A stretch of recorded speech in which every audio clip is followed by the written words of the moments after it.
Escucha. Eso es, excelente. Bueno, estamos ya en la segunda mitad del curso y básicamente en la parte ya final, definitiva. Eh, Según el cronograma, el jueves 5 de febrero debemos terminar el curso y yo tengo todavía un par de días más para terminar de subir las notas. Entonces, jóvenes, el día 5 cabalmente, yo voy a recibir sus trabajos, su proyecto final. Ya, entonces, por favor, vamos a acelerar el paso. He dejado una tarea para el día de hoy que ya estaba anunciada en la última clase que nos vimos, pero ahora lo he formalizado en la plataforma hasta la medianoche de hoy, en realidad hasta las 23:59, un minuto antes de la medianoche. Eh, Como siempre, con el límite de que no se permiten envíos posterior a la hora. ¿Ya? Por favor, cumplan con la entrega. Ya debería de estar el trabajo hecho. Por si a alguien le faltara un poco, tiene todavía estas horas hasta el final de la noche. ¿Qué tienen que tener? El espectro introducido en la estructura y ahora hay que revisar los resultados, cómo queda el tema principalmente de las derivas, ya pensando en el diseño. Entonces ahora yo voy a mostrar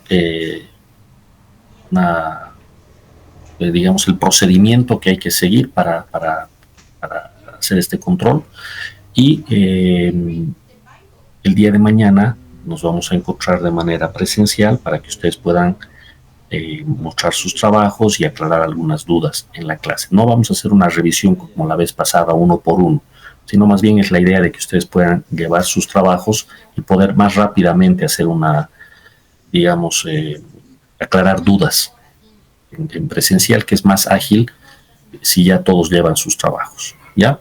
Entonces, si me estoy dejando entender, jóvenes, hoy hacemos nuestro ejemplo del todo el análisis sísmico. Mañana nos encontramos de manera presencial, ya después retomaremos nuevamente las clases en línea y el día 5 de febrero están haciendo la entrega final del proyecto y hacemos las defensas individuales, ya las que definen básicamente la nota. ¿De acuerdo? Voy a dejar un horario ya bien establecido para el día jueves, que me imagino va a ser hasta muy temprano en la mañana, 8 o 9 de la mañana, para que todos suban el trabajo. Posterior a eso ya no vamos a admitir más entregas, sino simplemente vamos a hacer las defensas. ¿De acuerdo? Con un cronograma de manera de que ustedes puedan saber más o menos a qué hora les toca defender y no estén todos esperando en fila, sabiendo que no vamos a terminar en un día las defensas. Vamos a tardar seguramente 2, entre jueves y viernes estaremos terminando las defensas. ¿De acuerdo? Esa es la planificación, jóvenes, así es que de esta primera parte, si hay alguna pregunta que quieran hacer antes de arrancar con el avance.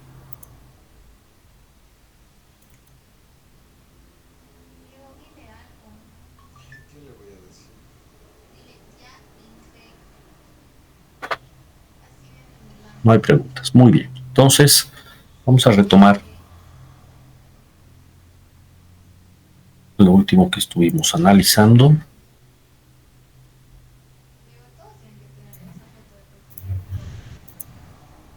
Al principio sí pedía, pero ya después me dio flojera cambiar.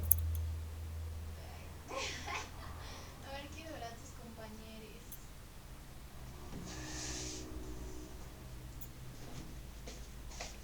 Pero no puedes ponerlo así. No. Y todos son hombres casualmente. La verdad, todos son hombres. A mí quién me metió. Ella no es tu amiguita. No. Kendra. Pobre Kendra. ¿Cuántos están en la llamada? Creo que es una huevada que ustedes. ¿Cuántas personas están en la llamada? 47. Puta, ¿cómo se anda desertando abismalmente? Verónica Michelle, Paola Torrico.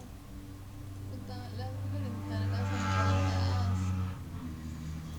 Ok, debería estarse viendo la pantalla en este momento, ¿no es verdad? Bien, nos hemos quedado en esta parte que es la más importante, les había comentado, porque en función de la configuración estructural nosotros definimos unos factores que son factores de modificación de respuesta, de amplificación de desplazamientos y de control de derivas, que son la clave para poder realizar el análisis sísmico.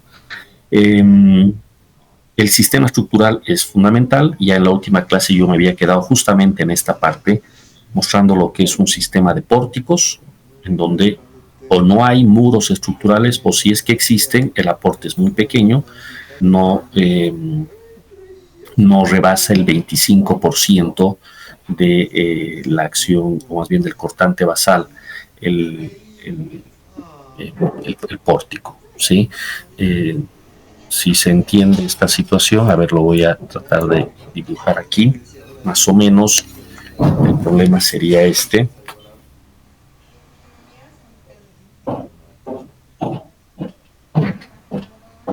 Nosotros tenemos nuestra estructura, la carga sísmica se va a introducir por medio de un espectro de diseño, ¿sí? Elástico, el cual va a ser modificado como vamos a indicar ahora. Pero lo que importa es que esta es la acción sísmica. Esa acción sísmica ocasiona una reacción que se conoce como cortante basal, que llegaría a ser la reacción global de la estructura ante la acción sísmica. Este cortante basal, lógicamente, es absorbido por todos los elementos que pueden resistir una carga lateral. Básicamente en una estructura esos elementos son las columnas, para eso están las columnas, eso es importante, las columnas no solo aportan a la carga de gravedad, que es lo que se hace habitualmente, sino que además proveen una rigidez lateral. Por eso es que cuanto mayor es la sección de la columna, mayor rigidez y mayor su aportación a la carga lateral. Entonces, estas columnas y eventualmente los muros estructurales van a repartirse el cortante basal. En función de cómo se reparten ese cortante basal, el sistema se dice que trabaja como pórtico, o como sistema dual, o como sistema de muro. Aquí en esta lámina, ya aclaré eso en la anterior clase, este número no es el que finalmente se puso, sino es este otro, 75. Si por lo menos 75% de este cortante basal es absorbido por las columnas, eso significa que los muros se están quedando solo con el 25 o menos del 25. En ese caso el sistema se conoce como sistema de pórtico. Por supuesto que si yo tengo una estructura como esta, en la que no veo por ningún lado ni un solo muro, automáticamente esta es una estructura de pórtico. Pero puede pasar que con una caja de ascensor utilizada como muro de corte, incluso en esas condiciones, el aporte del muro sea menor al 25% y por lo tanto nuestra estructura siga siendo simplemente aporticada o estructura de pórtico. Esa es la primera estructura.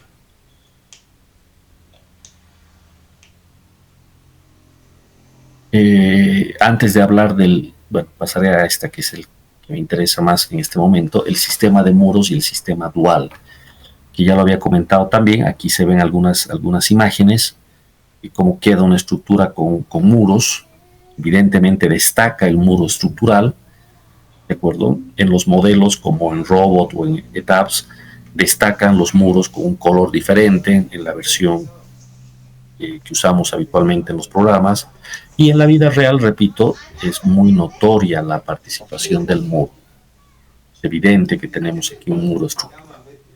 Entonces, si la participación del muro está entre el 25 y el 75%, aquí voy a ir aclarando en mi lámina.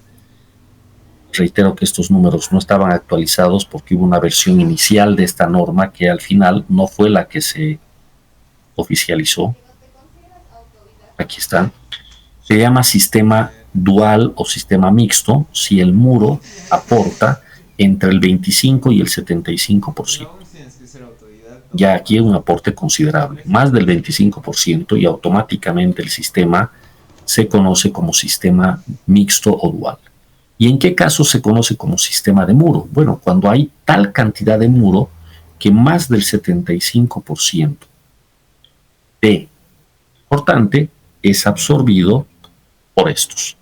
O sea, una situación en la que más del 75% es absorbido por un muro, por los muros estructurales, las columnas y los pórticos tienen un papel secundario.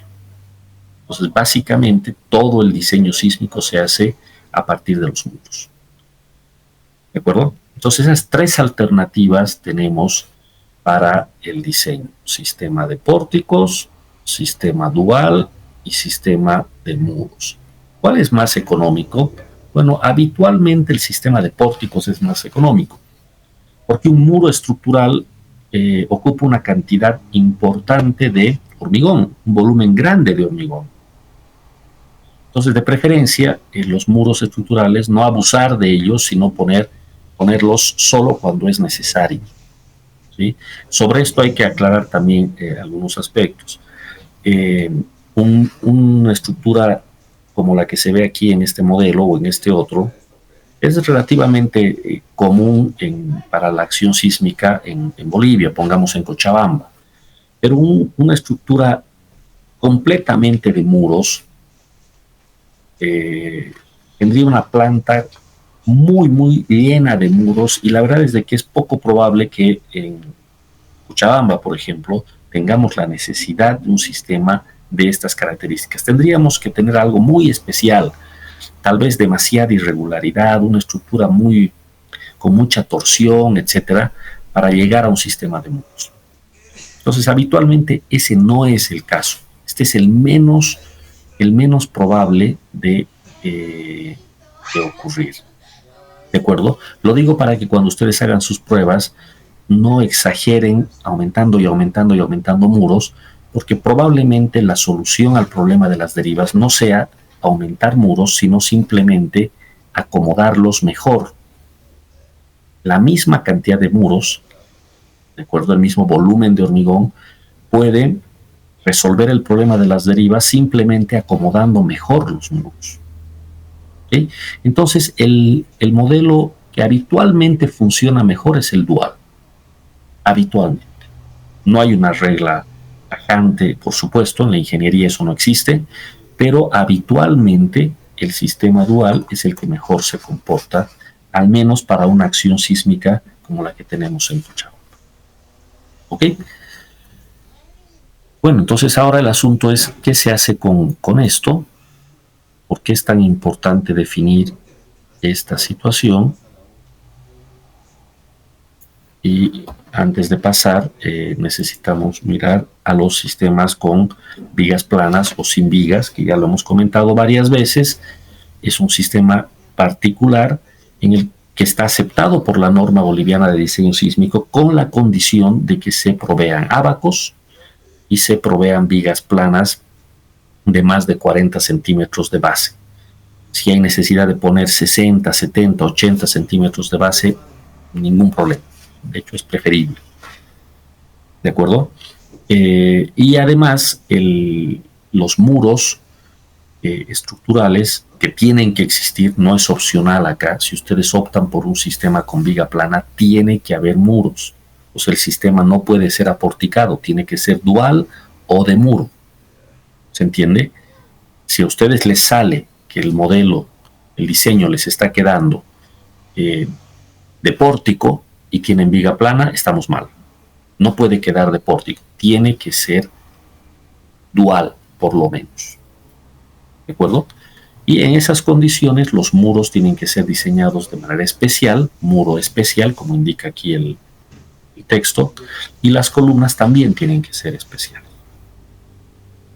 ¿De acuerdo? Recuerden que el diseño en hormigón armado sismo resistente puede ser ordinario, puede ser intermedio o puede ser especial. El que tiene mayores provisiones es el especial.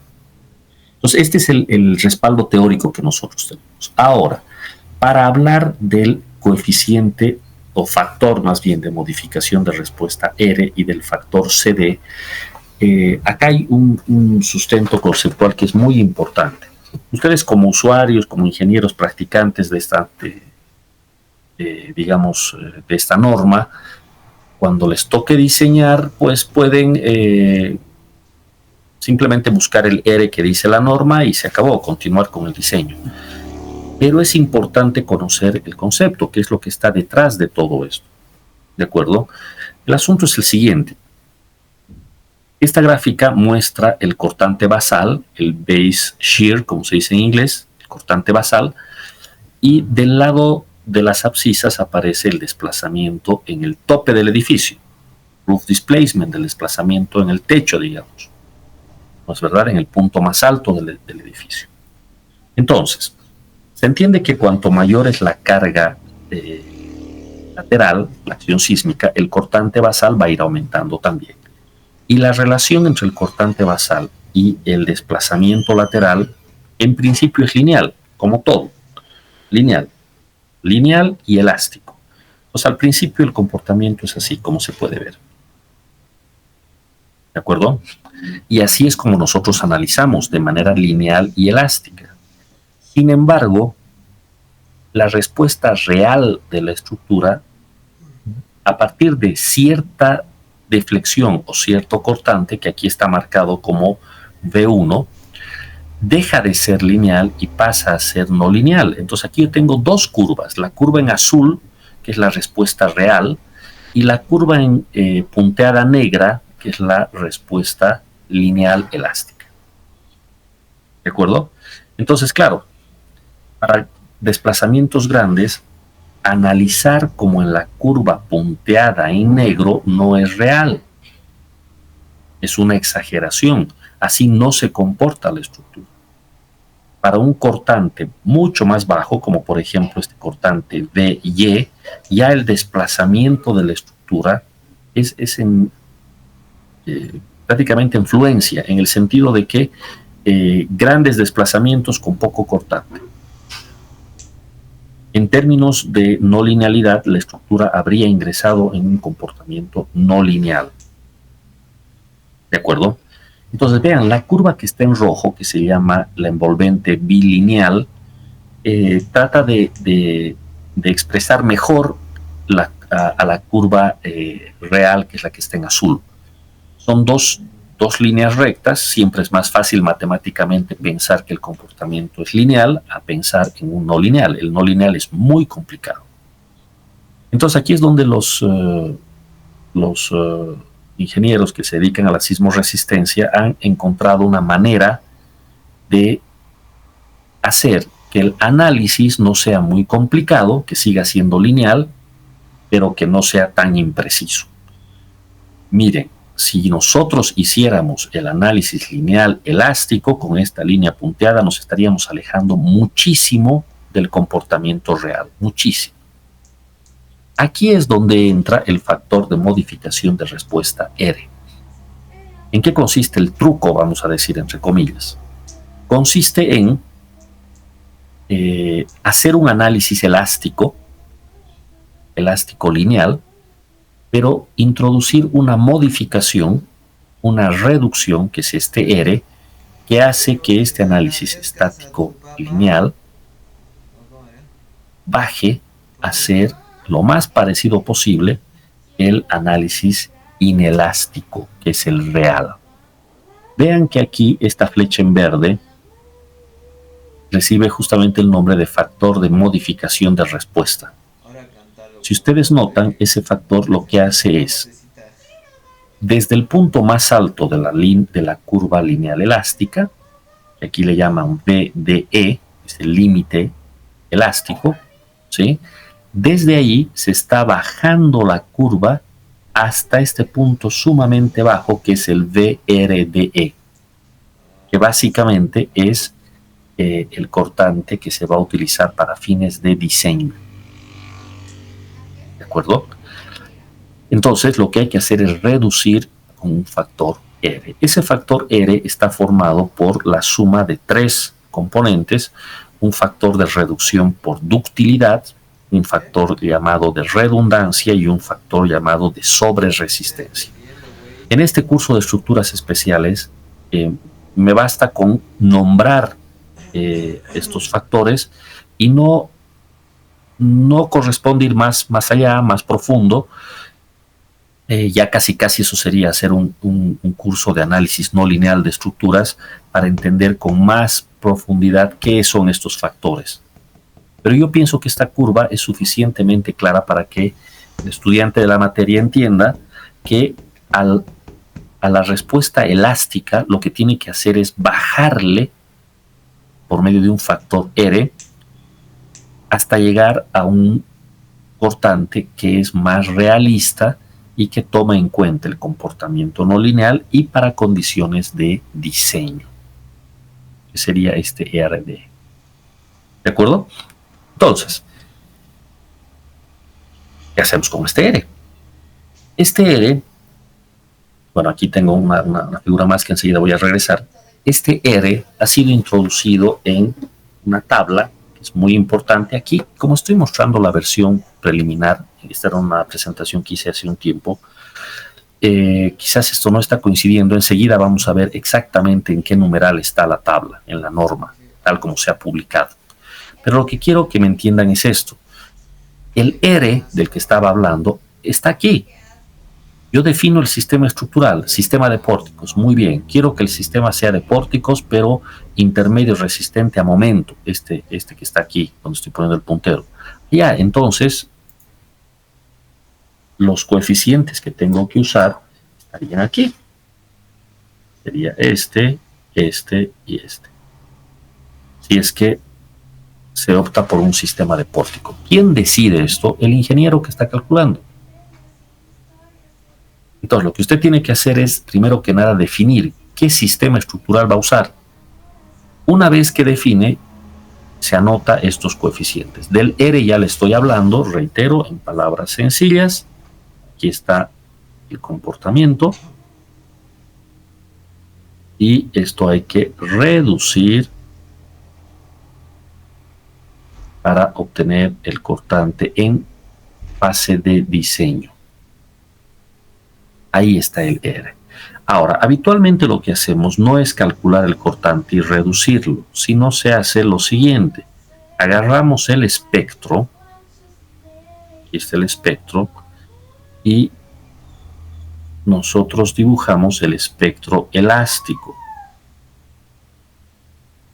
El que sirve para hacer el análisis lineal. O sea, este elástico es este con el que sacaría la curva en rojo. Pero para que me salga el cortante en condiciones inelásticas, lo que se hace es reducir este espectro por un factor R. Esta reducción, por ejemplo, acá, si estuviésemos en el pórtico intermedio, resistente a momento, sería 5. ¿Qué significa? Agarra su espectro elástico, lo divide entre 5 y ahora tiene un espectro reducido con el cual el cortante le va a quedar reducido y este ya considera el comportamiento inelástico. Para ese cortante va a ser el diseño. Eso es lo que pide la norma. ¿De acuerdo? Con ese cortante nosotros garantizamos que la estructura ingrese en el rango no lineal inelástico. Eso es lo que tiene que hacer una estructura. Un edificio no puede diseñarse para comportamiento elástico ante un sismo de diseño. ¿De acuerdo?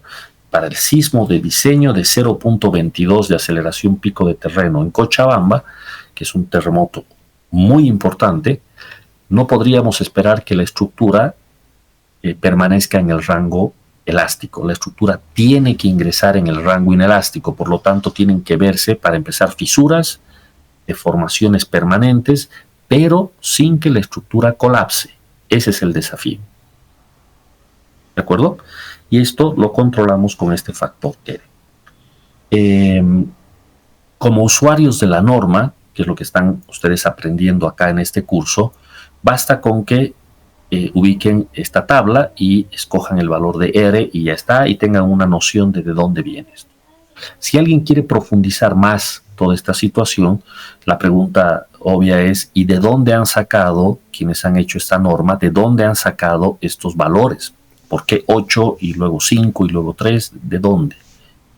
Y la respuesta es de un tipo de análisis. La única forma de verificar esto es mediante un análisis llamado análisis pushover, un análisis no lineal. Vaya, no es la única forma de verificar esto, hay más, pero de entre todos los análisis no lineales, el más económico es el pushover. Entonces, podríamos decir que esta es la forma de verificar el coeficiente R. Claro, si la estructura se va a comportar de manera no lineal, mi análisis tiene que ser no lineal. ¿De acuerdo? Y de entre todos los análisis no lineales, el más económico es el pushover. ¿De acuerdo? Ahora, para ser honestos, cuando se obtuvo estos coeficientes R, se hizo más una adaptación de la normativa del exterior y se usó criterio, digamos, experiencia de entre la gente que ya ha trabajado con esto, que ya ha construido, que ya ha hecho muchos de estos diseños y después de mucha discusión se han obtenido estos coeficientes R. Esto se puede verificar haciendo un análisis pushover, es decir, usted pone su R5 y luego, si es que aprende a hacer un análisis pushover, corre en su etapa un pushover y verifica si realmente la distancia que hay entre el cortante elástico y el inelástico es este factor 5, entonces está bien. En la realidad seguro que le va a salir, por ejemplo, en su análisis le va a salir 4,78, tal vez le sale 5,17, qué sé yo, pero debería estar rondando el 5. Esa es la historia con este coeficiente y no vamos a entrar en más detalle, repito, porque ya nos saldríamos de lo que se exige para esta materia. ¿Ok? Bueno, entonces, enseguida vemos en la norma y con nuestro proyecto cuál va a ser el coeficiente que vamos a escoger. Ahora, ¿qué es el CD y qué es el delta? Pues enseguida mostramos. Aquí simplemente antes de pasar este factor explicado con más detalle. Esta es la curva que en el ASCE se publica habitualmente. Y en todas las versiones de la ASCE sigue saliendo la misma curva con más detalle para que ustedes puedan analizar si gustan, pero ahí está resaltado el VE, el cortante elástico, ¿sí? Y su reducción hasta llegar al cortante de diseño, que básicamente es agarrar ese cortante VE y dividirlo entre el factor R. Y aquí está la curva de comportamiento no lineal, que es lo que se trata de representar. Esta forma de analizar es muy astuta, muy inteligente realmente, porque le estamos haciendo, si me entienden la expresión, el quiebre al análisis no lineal. Queremos evitar el análisis no lineal, seguimos haciendo el análisis lineal elástico que hacíamos siempre, pero con una modificación con el R, para sacar resultados que se parezcan del comportamiento inelástico, y en verdad nunca hicimos el análisis no lineal, estamos tratando de evitarlo. Hoy en día, tanto el ASCE como el ACI y el resto de las normativas básicamente de todo el mundo siguen aceptando este procedimiento alternativo para no tener que hacer un análisis no lineal, y así se diseña todo. ¿De acuerdo? El no lineal ya es un extra que sirve para algunas cosas muy especiales, pero no es lo básico. Lo básico, lo que ustedes tienen que aprender aquí es el espectro de diseño reducido por R, nada más. Bueno, entonces aquí tengo distintos valores para el sistema de pórticos, entre piso sin vigas, entre piso con vigas planas, etcétera. Van variando los coeficientes. ¿De acuerdo? Ahora, ¿qué es el CD? En estas mis gráficas el CD aparece. Lo que ocurre es que cuando nosotros reducimos el espectro, reducimos el cortante dividiéndolo entre R, nuestro cortante ya está bien. Este cortante ya es bueno para fase de diseño. Pero si ustedes se remiten a la curva, estamos con un desplazamiento demasiado bajo. Este no es el desplazamiento con el cual yo podría controlar si realmente se ha desplazado o no la estructura tantos centímetros o si las derivas son buenas o no. Lo que hay que hacer es ahora multiplicar el desplazamiento que me está saliendo de mi análisis elástico, ¿sí? Con el R reducido. Miren, mi desplazamiento es muy pequeño. Ahora lo tengo que multiplicar por el factor CD. Aquí, a ver si se alcanza a ver en la figura, espero que sí en la pantalla compartida. Hemos reducido tanto el cortante que nos queda un desplazamiento lateral y por ende una deriva muy chiquita. Irreal. Esto no existe realmente. Entonces, lo que hay que hacer es esta deriva hacerla crecer. ¿Cómo? Multiplicando por CD, que es el desplazamiento, que es el factor de amplificación de desplazamiento. Entonces, con esto tengo ya un desplazamiento mucho más realista de la estructura. Entonces, el factor CD lo que hace es mayorar los desplazamientos. ¿Sí? Entonces, yo acostumbro esto mostrarlo así, ojalá y me puedan entender todos lo que quiero hacer. Este es el elástico, con este no se hace nada. Elástico, entre otras cosas, significa R igual a 1, sin reducción, sin modificación de ninguna clave. ¿Qué hay que hacer en el trabajo? Dividir este elástico por el factor de modificación R, con lo cual el espectro es más pequeño y este me sirve para diseño. Con este voy a diseñar la estructura, voy a definir el refuerzo de acero en columnas, en muros, en todo. ¿De acuerdo? Pero una vez que tengo el de diseño, lo que voy a hacer es volver a mayorar este espectro, ahora multiplicando por CD. Y es como si tuviese un nuevo espectro con el cual controlo derivas. Entonces, el ingeniero puede hacer esto de distintas maneras con tal que entienda lo que está haciendo. Algunos tienen su planillita Excel o MATLAB donde está su espectro elástico. Y ahí le meten el R que corresponda, 5, 8, lo que sea. En consecuencia, este espectro azul se convierte en el espectro rojo en su hoja Excel y de ahí lo llevan al ETABS. Yo no sigo ese camino, quiero este otro camino. Yo agarro el espectro, les voy a mostrar ahorita, con el R1. O sea, aún no lo he reducido. El R1 lo voy a llevar al ETABS. Y dentro del ETABS, recién ahí voy a modificar el factor de respuesta R que corresponde, el 5, el 8, lo que corresponde. Entonces voy a crear un caso de carga llamado caso de carga diseño, en donde el factor ya es el que corresponda, 5, 6, el que me diga la norma. Y luego voy a crear un caso deriva, en donde, aparte de introducir el R5, o sea, ya he dividido entre 5, ahora lo voy a multiplicar por el CD que corresponda, por decir 4.5. Si ustedes se dan cuenta, entre el R y el CD es como que el R baja al espectro y el CD lo hace subir de vuelta, pero no hasta llegar al espectro elástico que teníamos originalmente. Esto es lo que ahora tengo que mostrarles en el programa. ¿De acuerdo?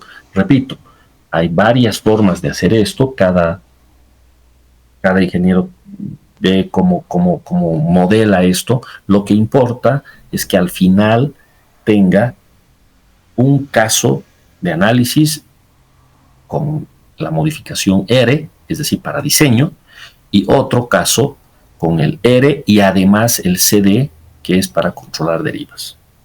Listo. Después hágalo como quiera, pero la cosa es de que verifique todo esto. ¿Ok? A ver, de esta parte me detengo. Si alguien quiere preguntar algo. Ingeniero, una pregunta tenía. Hay dos factores topográfico. ¿Eso dónde afectaría al elástico? Ya. Del topográfico alcancé a escuchar. Sí, el topográfico y el factor de importancia. Perfecto. Ambos afectan al espectro este elástico que está aquí. La reducción que hacemos entre R también se ve modificada por el topográfico y por el de importancia. Entonces el espectro de diseño, el que está en rojo, llegaría a ser el espectro dividido entre R, pero multiplicado por el I, que es la importancia, y por el topográfico, que es el tau. ¿De acuerdo? Sí, está bien, gracias. Eso es. Ahorita con la norma voy a mostrar eso justamente. ¿Alguna otra pregunta?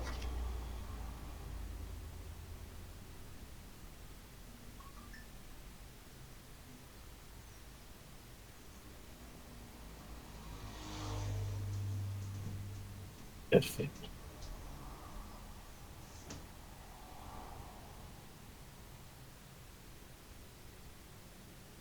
Muy bien. Entonces, sigamos adelante.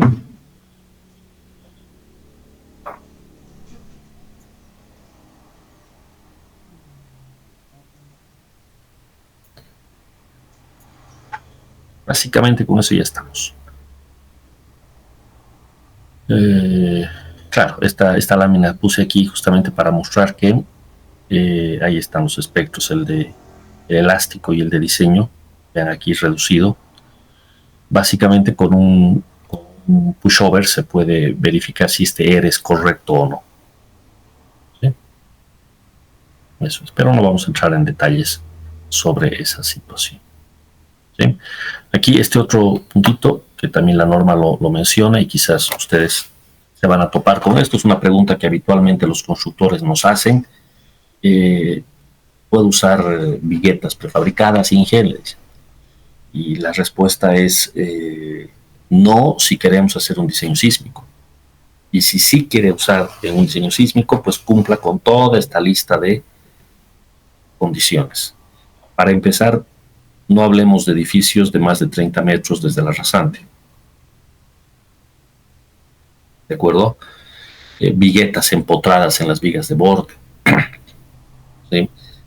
Sistema con vigas peraltadas, o sea, faltaría que me ponga viguetas prefabricadas y de paso viga plana. Eso ya no tiene ningún sentido, realmente es una irresponsabilidad hacer eso. Viguetas con acero de refuerzo en los apoyos. Carpeta de compresión de 50 milímetros por lo menos. ¿Sí? La losa de las viguetas máximo en paneles de 6x6, no más que eso. ¿Sí? Rigidizadores perpendiculares a las viguetas a cada 2 metros. Han debido ver, se ponen unos rigidizadores perpendiculares a las viguetas, ¿no? Por ejemplo, aquí dice cada 2 metros. Las losas de las viguetas, la losa de viguetas deberá ser hormigonada simultáneamente con las vigas de apoyo, etc. O sea, si va a cumplir con todo esto, se podría aceptar que use viguetas prefabricadas. Pero aún así, las recomendaciones no lo hagan. No lo hagan. ¿Sí? Lógicamente, esta situación no le agrada a la gente que trabaja en la industria de las viguetas prefabricadas, por supuesto. Pero es que no es un buen sistema para resistir cargas laterales. Entonces, tenemos que ser claros con esa situación. ¿Sí? Muy bien. A ver, antes de hablar de irregularidades, pasaremos a lo que es nuestro programa. A ver, un segundito.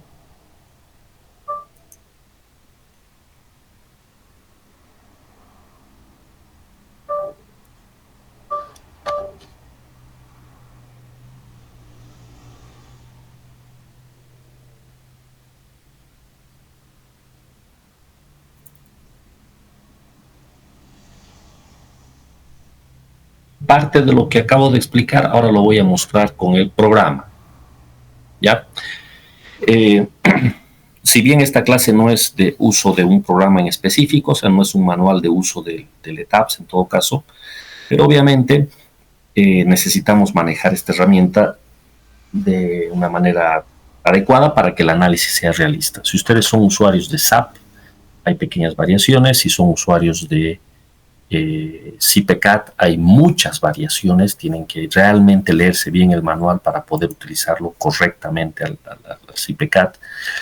Si son usuarios de Robot, Robot es mucho más serio que CIPE. Una que otra cosa que se hace en ETAPS no se puede hacer en Robot, pero la mayor parte sí, con el añadido que ya dije varias veces de que un modelo en Robot básicamente ya está en Revit también. O sea, el tema generación de planos, buena parte del trabajo ya está hecha si ustedes han introducido el modelo en Robot. Cosa que en ETAPS no es tan cierto. En ETAPS hay más dificultades. Pero bueno, aquí está el modelito de ejemplo. Y hemos analizado todo lo que era gravedad. Vayamos viendo lo que es carga lateral. ¿De acuerdo? La primera definición importante viene con los diafragmas. Acá yo voy a poner diafragma, si es que se alcanza a ver. Y se nota que en este modelo ya están los diafragmas. Perfecto. No necesito mantener esta vista así. Solo quería revisar que ya estaban mis diafragmas. Un diafragma es un elemento que tiene tal rigidez que permite que en el análisis permite que toda la losa, todos los puntos que están contemplados en esta losa se muevan como si fuese uno solo. Ese es un diafragma rígido. ¿De acuerdo? En el modelo eso funciona así y es muy bueno porque en vez de tener 30 o 40 nodos en esta losa, termino teniendo uno, reduciendo notoriamente la cantidad de grados de libertad y por lo tanto la matriz de rigidez se hace más chica, se condensa. Esa condensación de la matriz de rigidez es fundamental para nuestro análisis. Ahora, en la vida real, ¿hay diafragma? ¿La losa se comporta así como la estamos modelando? Esa es una pregunta importante. Entre tanto, la losa tenga estas estas vigas, sean peraltadas o planas, pero cumpliendo con todo lo que hemos dicho, estén bien atadas a las columnas, se vean estos pórticos como se están viendo, y en cuanto a las aberturas no tengamos huecos considerables en la losa, se puede aceptar que el comportamiento real de esta losa va a ser como la de nuestro modelo, un comportamiento tipo diafragma ante una carga lateral de sismo. ¿De acuerdo? Pero si esta losa tiene un tremendo hueco al centro, por ejemplo, cosa que en algunos edificios hacen, ponen un hueco aquí para poner un balcón interior o algún tragaluz o cualquier otra cosa. Si es una abertura muy grande, ya esta losa no es pues un diafragma, no se comporta como diafragma y no sería correcto modelarlo así. ¿Okay? Bueno, eso en cuanto al diafragma. Sigamos viendo. Vamos acá, a las funciones. Y en las funciones acá se puede introducir todo tipo de funciones para nuestro análisis. La principal es la de espectro de respuesta. Ahí está. Esto por defecto está únicamente con esta opción que dice UNIF RS, que es un espectro uniforme, ¿ya? Es el que viene por defecto. Yo voy a utilizar este otro que ya lo he cargado. ¿Cómo obtienen ustedes esto? Pues han tenido que previamente generar el espectro, como ya comenté en una clase presencial. Han generado el espectro con R1 y lo han tenido que trasladar a una hoja de texto. ¿Sí? Si bien yo sé que la mayoría de ustedes ya esto lo sabe, lo ha visto en otra materia, por formalidad lo voy a mostrar yo también. Guárdenme, por favor. Vamos a mostrar dónde está nuestro espectro.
Aquí está.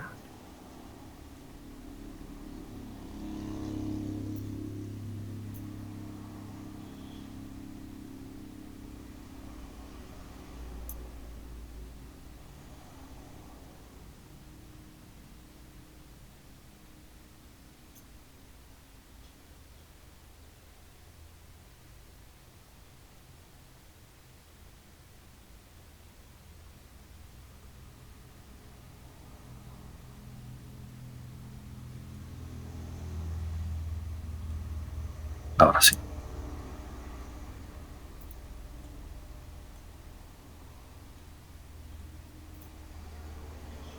Aquí en nuestra norma.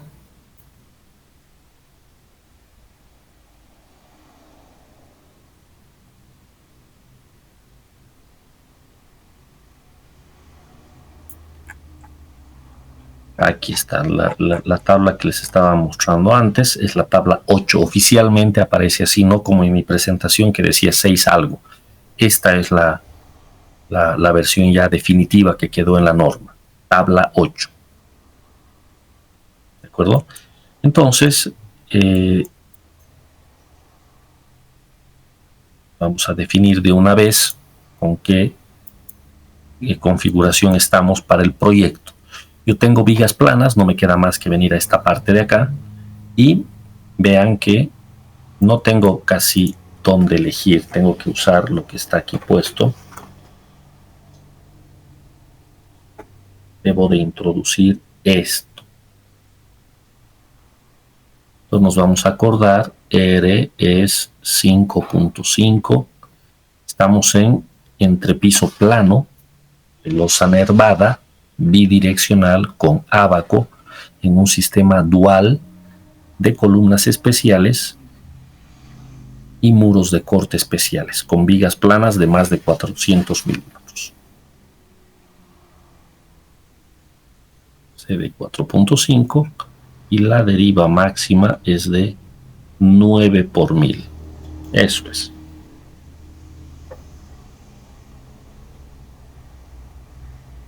¿Okay?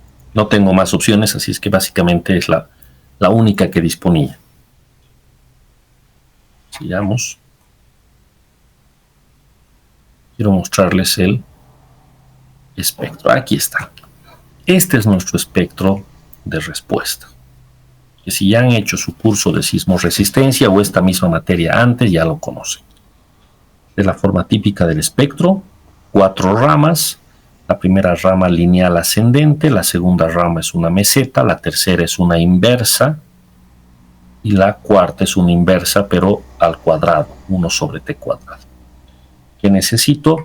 Estos factores FA, S0, FB, que son los factores de modificación del terreno y la aceleración pico del terreno.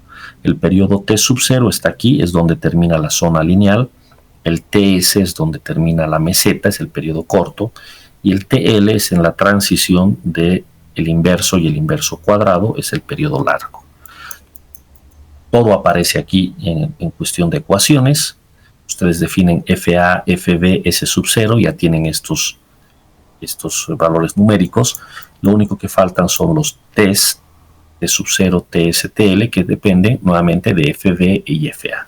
Entonces, todo esto se puede meter muy rápidamente a una planilla y obtener el espectro. ¿Qué espectro? Este espectro.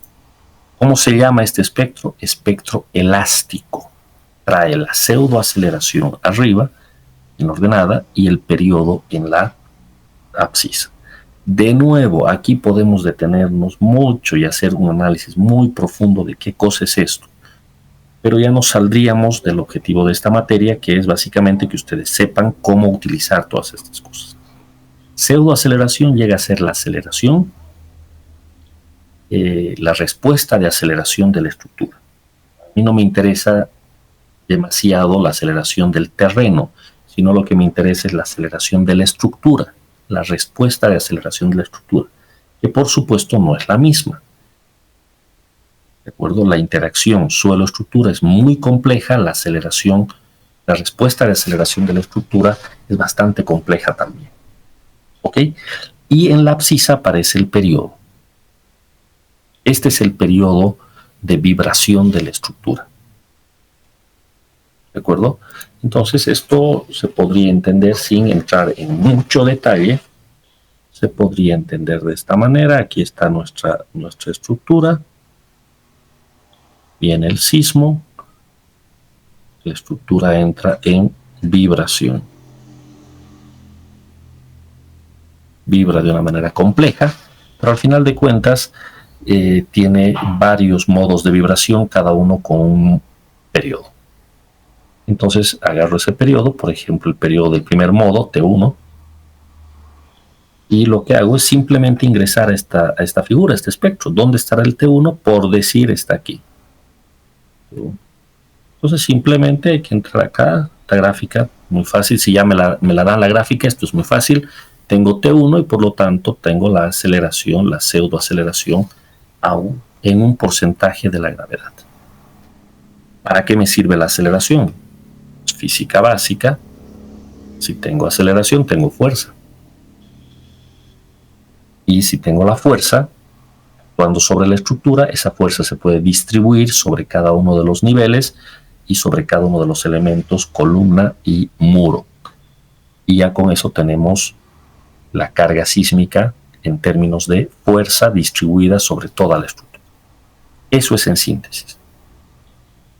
Como la respuesta de la estructura trae varios periodos, entonces yo tengo varias aceleraciones y por lo tanto varias fuerzas.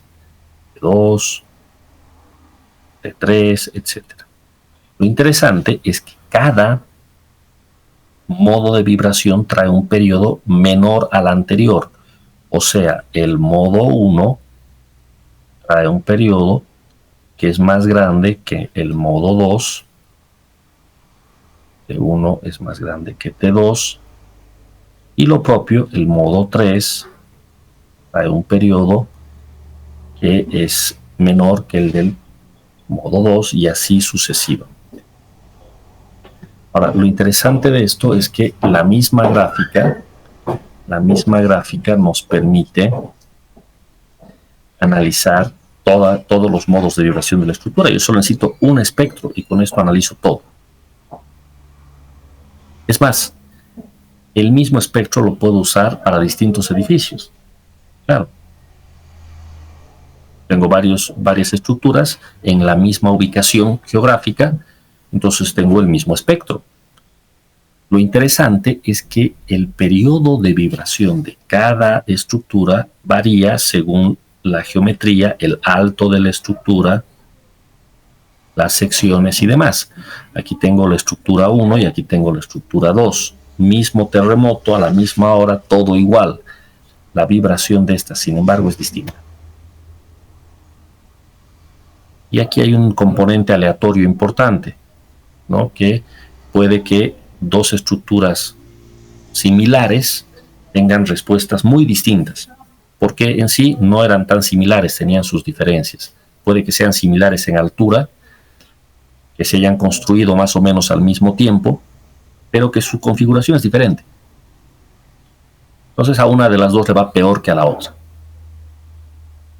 ¿De acuerdo? Pero ambas puedo analizarlas con el mismo espectro. En realidad este espectro lo puedo utilizar para todos los edificios que se construyan en esta misma zona. Entonces eso hace que sea muy útil el espectro. No tengo que estar calculando uno para cada edificio. Este me sirve para todos. ¿De acuerdo? Por ahí va el asunto. Entonces, ¿cómo ustedes generan el espectro? Habitualmente esto se hace una planillita Excel o un MATCAT, que yo estoy seguro que todos ustedes ya tienen algo para hacer esto. Ya me lo han mostrado en las clases pasadas, inclusive. ¿Ya? El único cuidado que les pido, como hay mucho espectro, mucho material circulando en las redes, revisar que corresponda a la norma actualizada, la del 2023, nada más. Y tengo esta hoja Excel muy simpática, que alguien en su momento la ha trabajado. Si ustedes tienen una hoja con menos formato, no hay ningún problema, eso es solo tema de formato. Acá, por ejemplo, se puede introducir la ciudad capital, Cochabamba, etcétera, las distintas capitales del país, Cocha en este caso. El tipo de suelo, que ya lo expliqué en una clase anterior, por ejemplo, S3 es lo que tenemos acá. Automáticamente, fíjense, la aceleración pico de terreno, 22%, ya viene definido en cuanto decimos cuál es la ciudad capital. Si yo le cambio a La Paz, me cambia 14%. Y acá pueden ver el espectro ha cambiado también. Con la explicación teórica que hice hace un momento, ya todos notarán que el espectro que está en verde es el elástico y el que está en amarillo es el de diseño, o sea, el reducido por los factores. Factor R, primero que nada.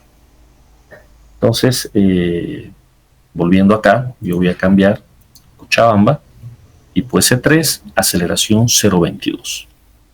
Factor de importancia, 1, en nuestro proyecto es 1. Topográfico, si es que estamos en pendiente y hay cambios de pendiente, entonces el factor topográfico puede subir hasta 1.4.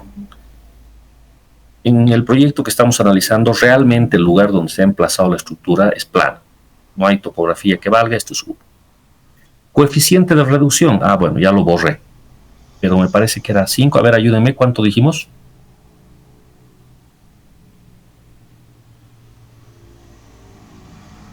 5.5, sí. 5.5. Entonces esto lo vamos a cambiar. 5.5. Perfecto. Entonces, y aquí abajo los coeficientes FA, FB, T0, TS, TL, todo esto ya viene definido. Vamos a ver si al cambiar el suelo me cambia en esta planilla. Vamos a ver, préstenle atención a esta parte de abajo. S4 cambia. Entonces, esta planillita está bien hecha, de manera de que yo cambio aquí el S3, el S4, y ya todos los coeficientes me cambian automáticamente. Está bien hechita esta planilla. Entonces, aquí está el mapa de donde saco la aceleración pico de terreno, el 0.22 para Cochabamba, por ejemplo, y aquí me grafica para las 4 ramas la curva. ¿Sí? Ahora, según la norma, a este espectro, al que viene así simplemente con estas ecuaciones, se llama espectro elástico. Y posterior a esto viene el espectro de diseño. Y aquí entra la pregunta que hizo su compañero hace un momento. Voy a aprovechar para explicar mejor esto. El espectro elástico se denota en esta norma como SAE. Aquí está. El espectro elástico, SAE. Esto es el espectro elástico. Y el de diseño es el elástico dividido entre R. Esta división entre R ya la he explicado de dónde viene. Pero además de dividir entre R, hay que multiplicar por el factor de importancia. En nuestro proyecto es 1, o sea que no cambia nada. Pero si hubiese modificación, pues hay que cambiar aquí y el factor de importancia es mayor que 1, 1.3, 1.5. Y el topográfico en nuestro proyecto vale 1, pero si hubiese algo distinto de 1, hay que multiplicar. O sea que estos dos coeficientes lo que hacen es hacer crecer el espectro. Si ustedes me entienden, el espectro elástico con el R disminuye, pero con la importancia y el topográfico vuelve a subir. En esas condiciones, cuando hemos aplicado estos coeficientes, a esto se llama espectro de diseño. Ya no hay la E. Es el SAE multiplicado por I por tau dividido entre R, ahí se vuelve SA espectro de diseño. ¿De acuerdo? En esta mi planilla, el SAE es lo que está en verde, el elástico, y el de diseño es el que está en amarillo. Ese es el asunto. ¿No? Para que ustedes más o menos memoricen el asunto, este valor de la meseta para los datos de Cochabamba equivale aproximadamente a 0.69. ¿De acuerdo? Cuando el suelo es S4 y a 0.64 cuando el suelo es S3. O sea, aquí estaríamos con un suelo 0.64, perdón, con un suelo S3 para Cochabamba y el valor de la meseta, para que ustedes comparen, es aproximadamente 0.64. ¿Sí? En fase ya de diseño, este espectro pasa a ser de 0.117, casi 12, la meseta. La meseta es lo más fácil para comparar, por eso me fui a la meseta. Es el valor más alto. Entonces 0.64 es lo que les sale. Aquí en formato de hoja de Excel tengo los valores para distintos periodos del elástico y el de diseño. Para periodo desde 0, aquí está 320, 660, 10, hasta 10 segundos. Es más que suficiente 10 segundos. ¿De acuerdo? ¿Qué se hace después con esto? Se lleva esto a una hoja de texto, se le pone el nombre que uno quiera, se lo guarda en un lugar que uno se acuerde y desde el ETABS lo puede recuperar. ¿De acuerdo? ¿Cómo viene habitualmente esto? Es como una hoja de texto. Ustedes pueden cargar al programa. Aquí está mi mismo espectro con la meseta de 0.64 que yo ya sabía como parámetro de control. O sea, mi espectro está bien, 0.64 es mi espectro elástico. No está reducido todavía. ¿De acuerdo? Ustedes pueden introducir con la opción Add New Function tantos espectros como deseen. Tal vez, por una razón, necesitan más espectros, los añaden más. ¿De acuerdo? Y una aclaración, aquí pueden añadir de la norma americana, pero hay un montón de normas que ustedes pueden utilizar. ¿Ya? Habitualmente, como no aparece la norma boliviana, lo que hacemos nosotros es subir desde la opción From File, desde archivo.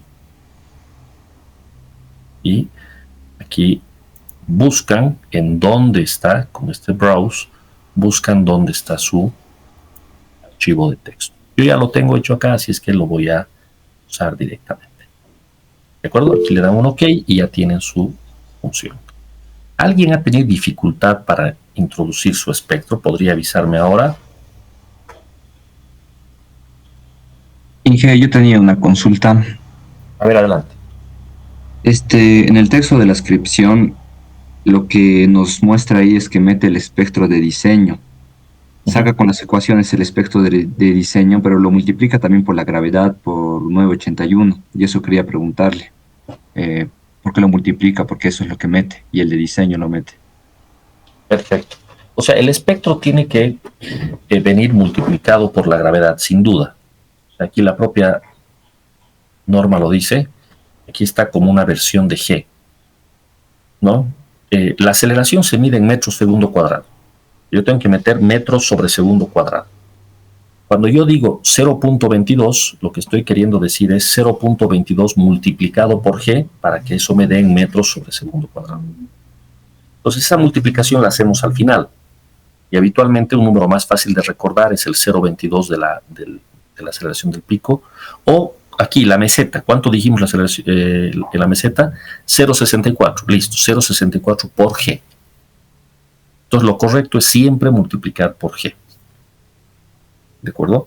Por lo tanto, lo que indica la descripción está muy bien. Ahora, si ya introduce dividido entre R o no, ya es un tema de gusto, de estilo de cada ingeniero. Particularmente lo que yo hago es introducir el espectro, como les he mostrado acá, sin dividir entre R. Para mí este es el espectro elástico. Si ya lo hubiese dividido entre R, en vez de 0.64, esta meseta me quedaría en 0.11. ¿Hay algún error al hacer eso? Ninguno. Está todo perfecto. Lo único que ustedes tienen que cuidar es, a la hora de correr el modelo, tiene que estar corriendo con el espectro de diseño. Es decir, si ustedes ya lo han reducido a 0.11, entonces ya no hay nada más que reducir, directamente lo usan. Y si hacen como yo estoy mostrando, de meter el R1, entonces antes de correr hay que dividir entre R para que el espectro realmente esté en 0.11 de meseta. En ambos casos nos va a salir lo mismo y nadie ha cometido un error. Los errores aquí se dan cuando uno, ya sea porque está recién aprendiendo o porque no hizo esto con atención, alguien olvida dividir entre R. ¿Sí? Pongan que ustedes están siguiendo el manual de la inscripción y ven que ya no divide entre ERE en el ETABS porque ya lo dividió en su hoja de Excel, ¿verdad? Pero si ustedes miran mi espectro, que no está dividido, y luego van a la inscripción y ahí ya no hace la división entre ERE, al final nunca dividieron entre ERE. Y ese sería un error. Les va a salir un sismo tan exagerado que nunca les va a cumplir nada. Esa es una fuente de error muy frecuente. Otra, que también es una, vamos a decir, una metida de pata bien frecuente y que hay que cuidar, es de dividir 2 veces. A veces nos pasa eso. En mi Excel lo divido entre ERE. Si ya está reducida la meseta, ya me sale 0.11, por ejemplo, aquí. Y luego voy al ETABS y vuelvo a dividir entre ERE. Entonces esa meseta termina siendo 0.02, cuando debió haber sido 0.11. Y eso equivale a que yo no le hubiese puesto sismo. Básicamente, poner así es como si no hubiese puesto sismo. ¿De acuerdo? Entonces eso hay que cuidar, por favor, no fallarla. ¿Ya? Muy bien. Entonces, ya estaría nuestro espectro. ¿Ya?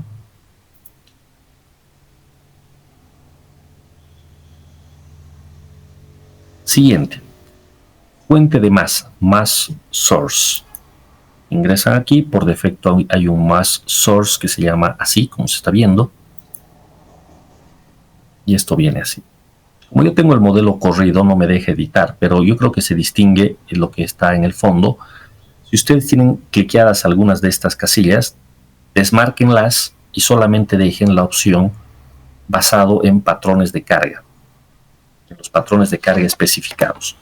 ¿Qué es esto de la fuente de masa? En realidad, la respuesta sísmica de un edificio depende principalmente de 2 parámetros. Y aquí, de nuevo, es muy interesante. Hay un conocimiento que todos ustedes adquirieron cuando estaban en su curso de Física Básica 2. Cuando ustedes tienen una masa unida a un resorte y este entra en una oscilación armónica simple, la frecuencia angular de la oscilación es la raíz de K sobre M, donde K es la rigidez del resorte y M la masa. Y a su vez, esta frecuencia angular es 2 veces pi sobre el periodo. Resulta que en la ingeniería sísmica usamos este modelo de la física,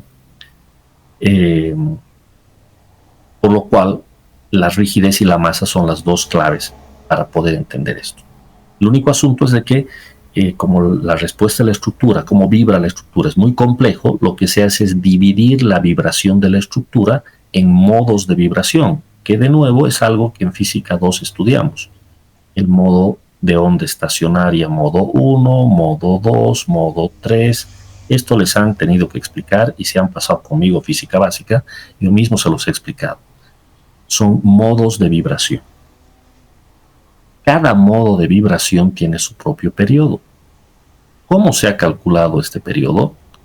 Pues se ha calculado con esta ecuación. K sobre M. A partir de esta. Entonces, ¿qué dato necesita el programa para poder calcular esto?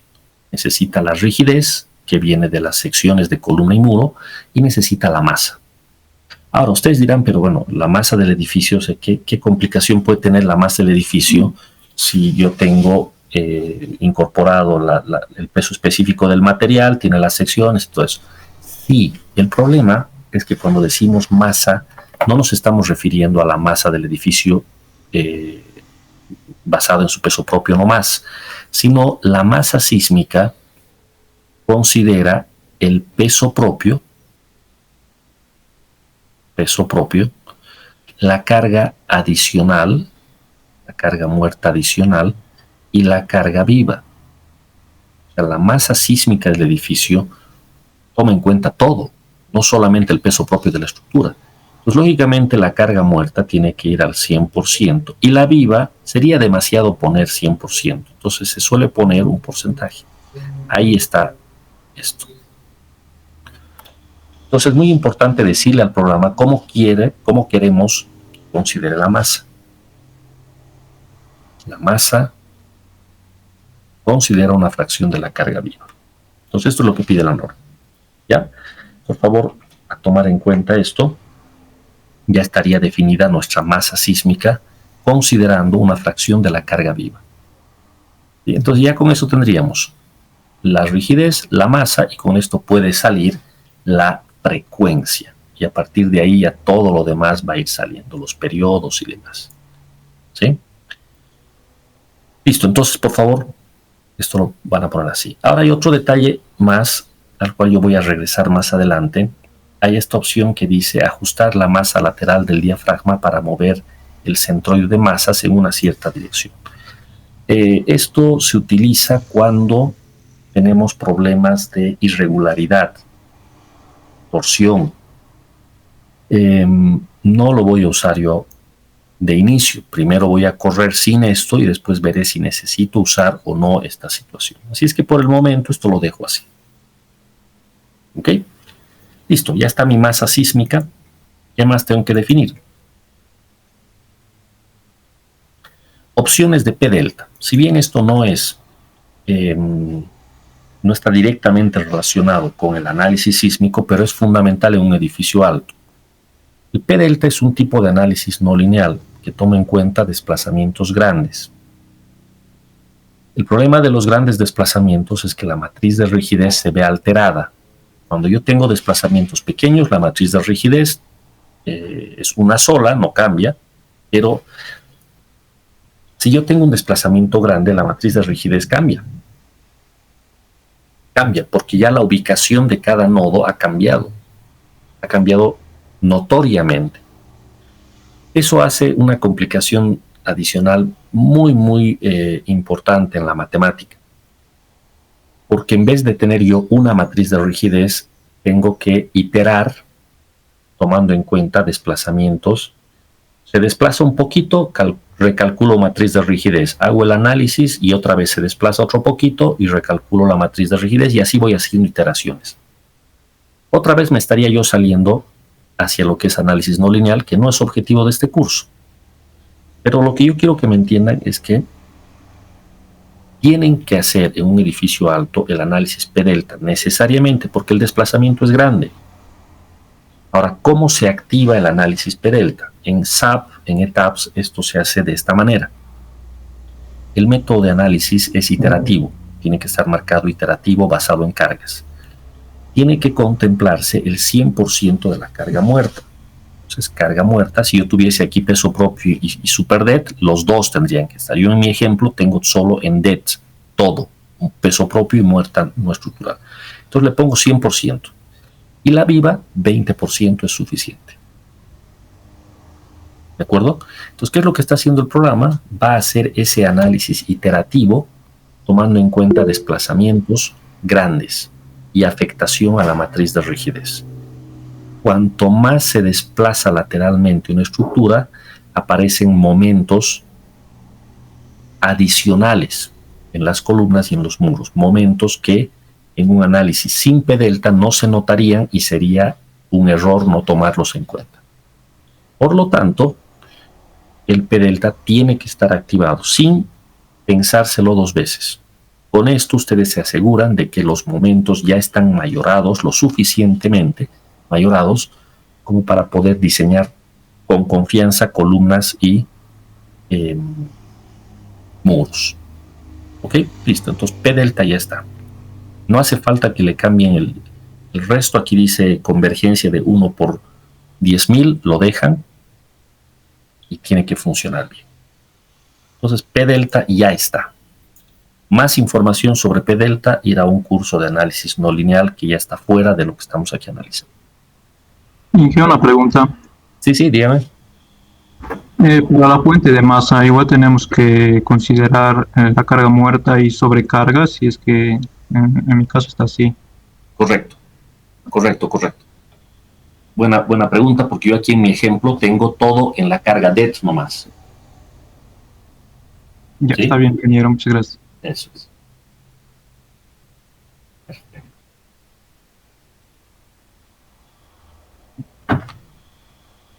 Bueno, ya estamos casi en lo último de esta parte, como ya para poder correr. Vamos a los casos de carga. Aquí está.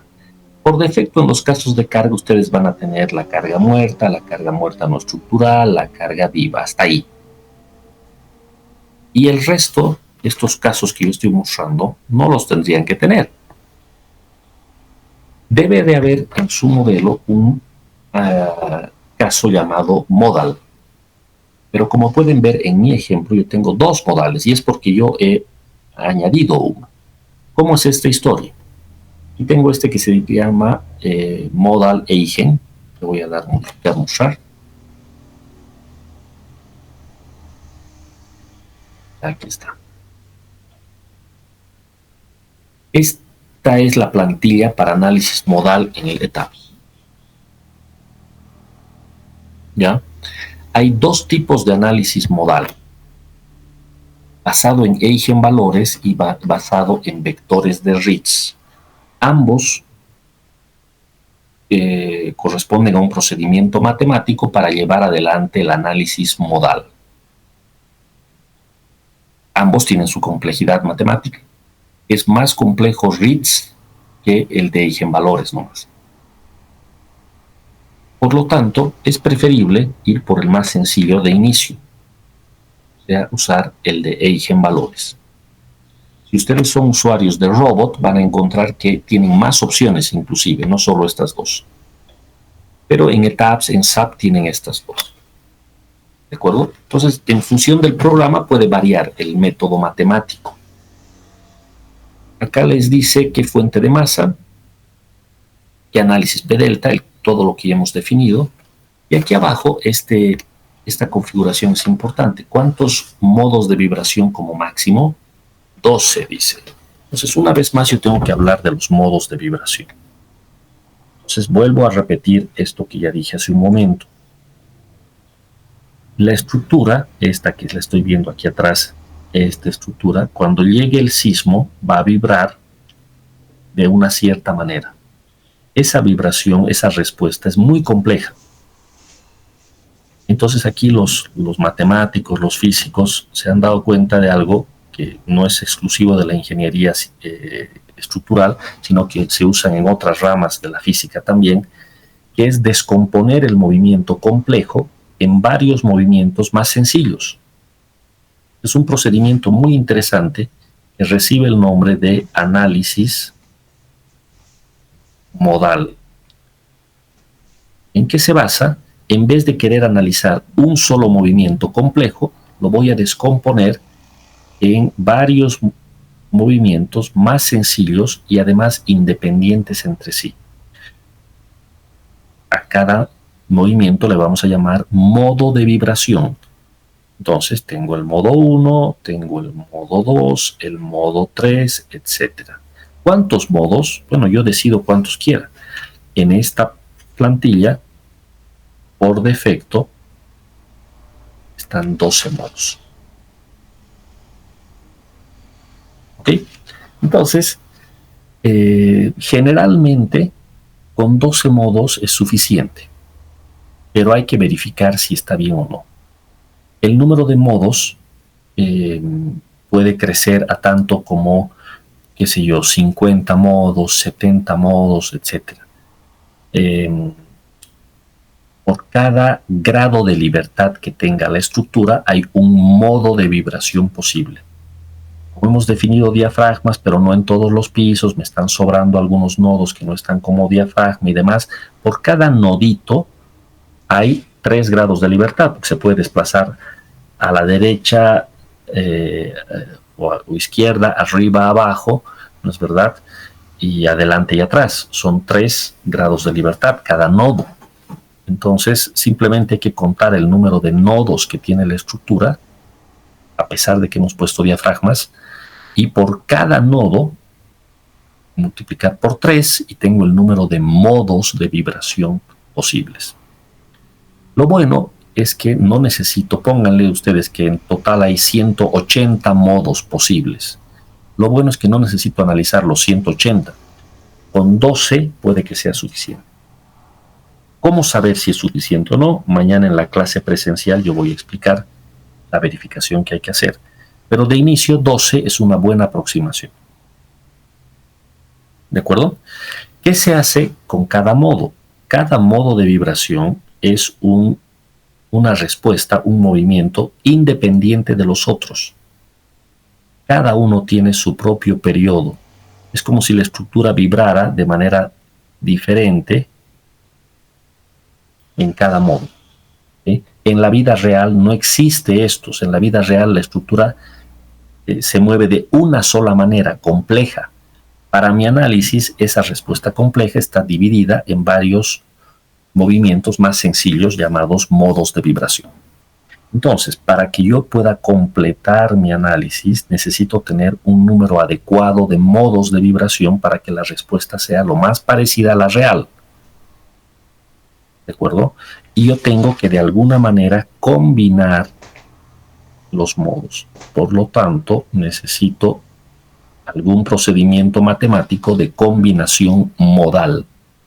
Enseguida vamos a ver. Entonces, en esta pestaña, lo que se hace es definir el tipo de análisis modal, que reitero, en ETABS hay dos opciones, el procedimiento matemático de eigenvalores y el procedimiento matemático de los vectores de Ritz.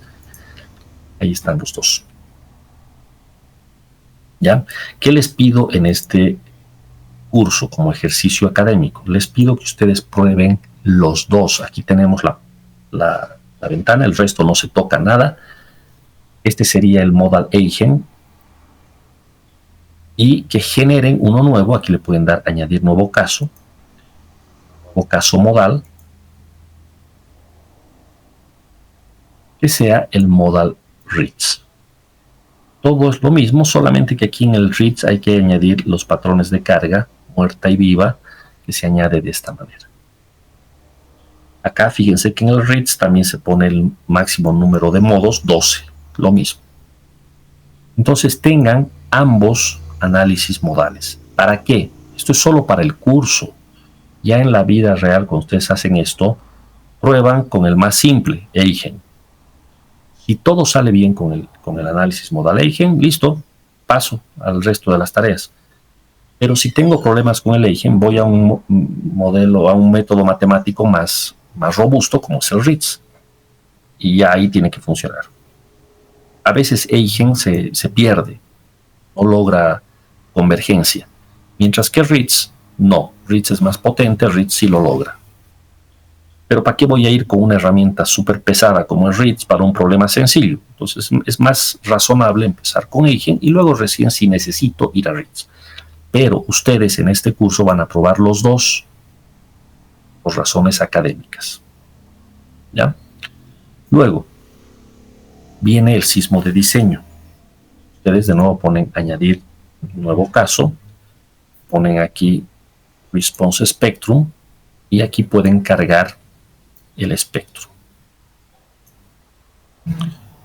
¿De acuerdo? Se añade 3 direcciones en aceleración, las direcciones 1, 2 y 3. En función, ustedes ponen el espectro que han definido. Yo aquí le llamé espectro Cochabamba S3. Y aquí está el factor de escala que mencionó su compañero hace un momento. ¿Qué es lo que entiende el programa que tiene que hacer? El espectro estaba como una fracción de G puesto en milímetros. Entonces el factor de escala es 9800, que es la gravedad. Por defecto el programa ya me ha puesto la gravedad. Lo único que ustedes van a hacer para corregir es en la dirección U3, esto lo van a dividir. Permítanme. Entre 0.2, o más bien multiplicar por 0.2. ¿Por qué? Porque la dirección vertical es la respuesta de la estructura en la dirección vertical. El sismo es fuerte en la dirección lateral y menos fuerte en la vertical, pero hay que tomar en cuenta una componente. ¿Cuánto? 20%. Por eso le he multiplicado por 0.2. Entonces aquí está puesta la gravedad. Aquí es donde tengo que ser cuidadoso con esto. Como yo introduje mi espectro sin reducción, estoy con el espectro grande, ahora tengo que meter el factor R. ¿Dónde? Aquí. Tengo que dividir entre R todito.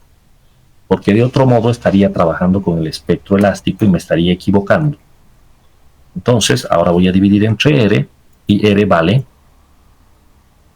5.5, me dijeron, ¿verdad? Entonces, dividido entre 5.5, todo.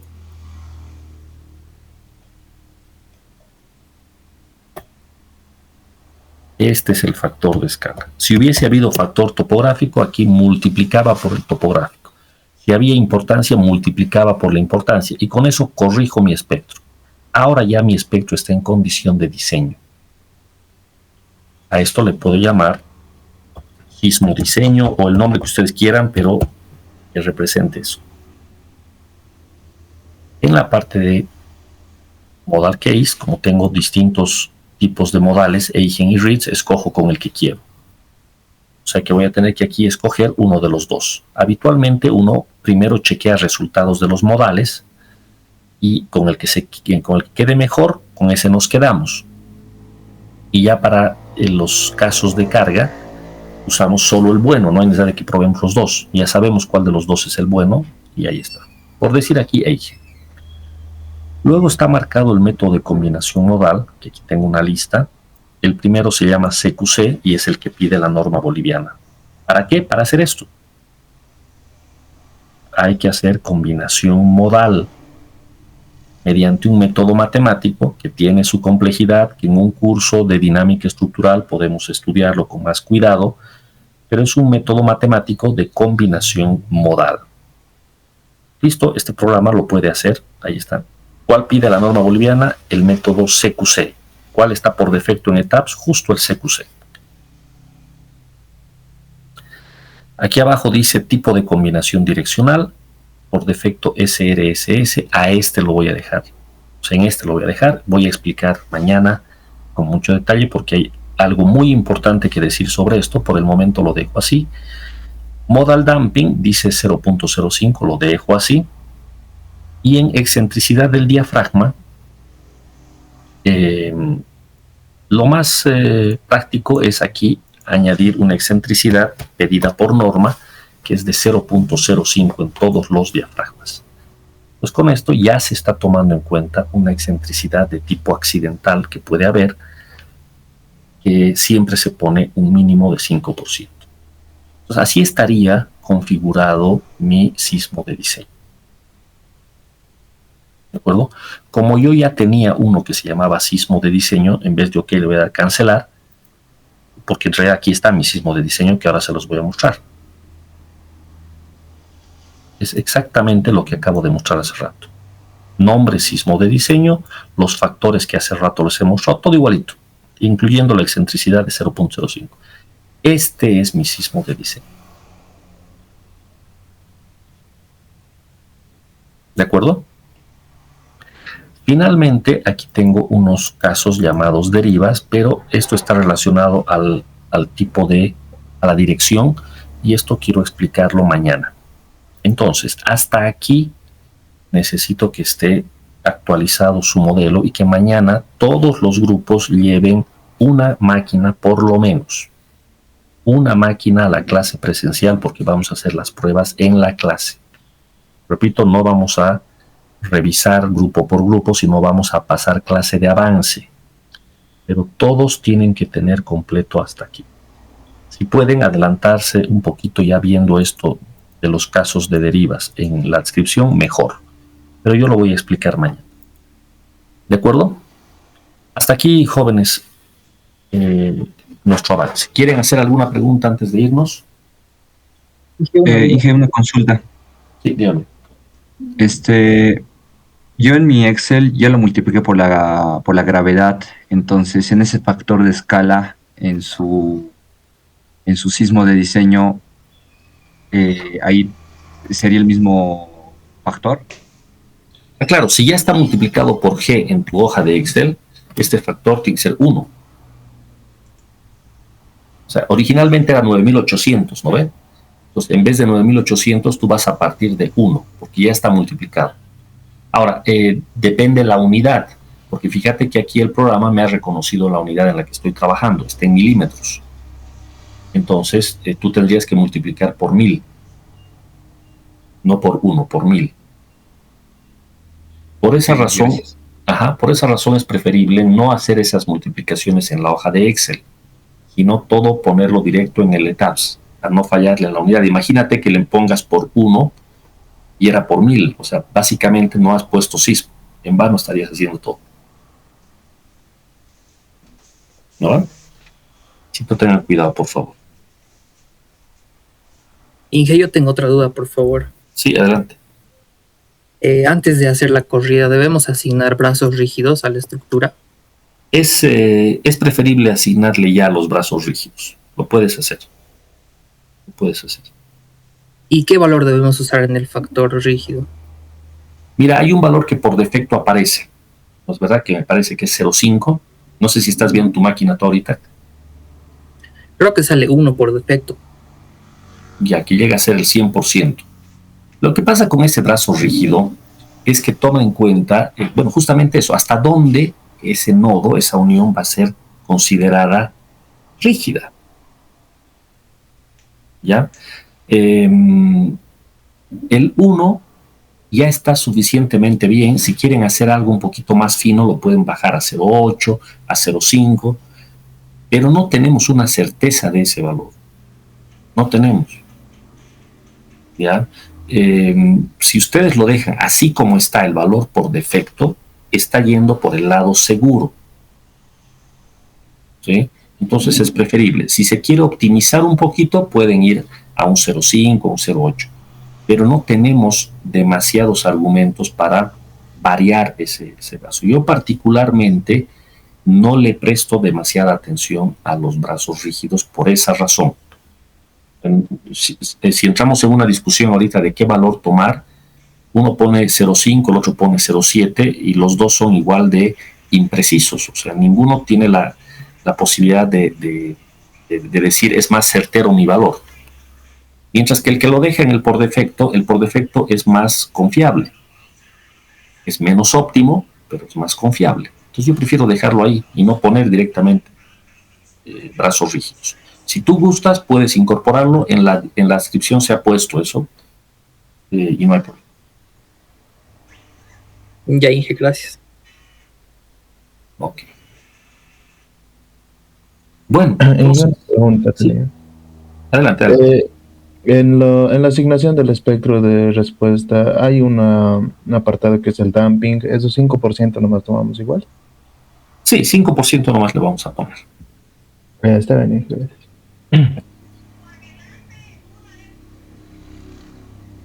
Adelante, si alguien más va a preguntar.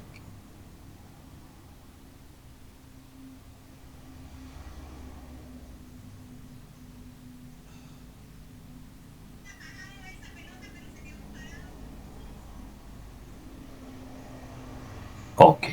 Bueno, jóvenes, entonces hasta aquí estamos en la parte ya, repito, más importante de todo esto. Mañana vemos resultados y ya sobre eso vamos a tener buenos argumentos para hacer optimizaciones y mejoras en el modelo.